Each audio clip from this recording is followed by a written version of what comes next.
cabide o tempo inteiro. Você vai pensar uma coisa assim, se você não entende de moda, mas existe um modelo chamado modelo de prova. É um modelo que é uma fortuna, por exemplo. O Valentino tinha uma que é um modelo brasileiro, chamada Dá Uma Calada. Foi a primeira top model nacional aqui, que poucas pessoas devem conhecer, mas ela é brilhante. E ela foi selecionada por Valentino, isso é uma honra. A roupa era feita no corpo dela. Entende? Então assim, por quê? Ela é magra assim. É uma forma dele trabalhar no melhor cabide que ele pode ter. A roupa, se ele tiver que fazer uma roupa de uma pessoa que tem um corpo diferente, ele vai fazer também sua medida. Mas na hora que ele vai expor, ele tem que expor o que ele considera ser melhor. Isso na peça, o seu tamanho menor possível, entende? Não tem um mundo maior, ninguém está tentando vender que a magreza é importante, de jeito nenhum. A gente só está vendendo a roupa. É isso. Só que quando a gente vai à loja, a gente não acha roupa do tamanho da gente, assim, do tamanho real. Como assim? Quer dizer que você vai na loja e não tem 44? 44 não tem. Tem loja que você chega aqui. O G não serve para uma pessoa 44. O G não tem. A partir disso aí, você é obrigado a assinar. Então você não vai comprar roupa. Você gosta de vestir? Gosta. Por quê? Porque realmente é sonho, a glamour mesmo. E continuar sendo sonho, entendeu? Você acabou de me dizer, então, essa realidade, a gente não está vendendo realidade.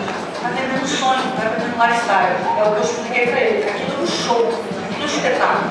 Eu posso até fazer um espetáculo do tamanho e modelo que eu quiser, mas tanto que eu esteja vendendo, o sonho e o espetáculo. Não importa que tipo de modelo eu estou vendendo, entende? Ronaldo Braga fez uma coleção chamada Risco de Giz. Risco de Giz foi uma coleção inspirada no Álvaro Apocalipse. Ele pegou os croquis do Álvaro Apocalipse e fez toda uma coleção. Só tinham senhoras e senhores de mais de 60 ou crianças com menos de 10 anos. E essa coleção, quando eles começaram a desfilar em meio aos bonecos do Giramundo, as pessoas choravam na plateia, as pessoas ficaram super emocionadas. Não existe sim essa subversão, existe sim essa inversão de valores. Lógico, você vê isso, o próprio Alexandre Reitkovich já fez isso também, de outras formas.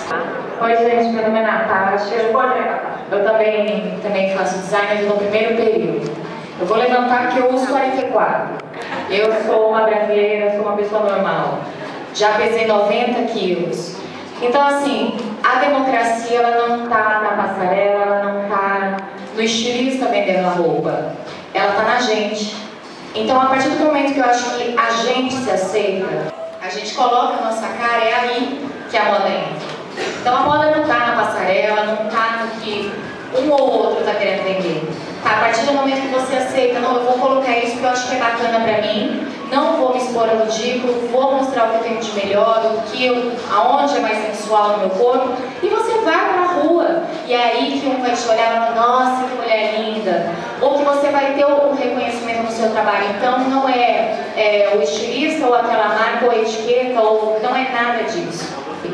Então eu acho que o que falta na brasileira não é a mudança da estética do show, do desfile.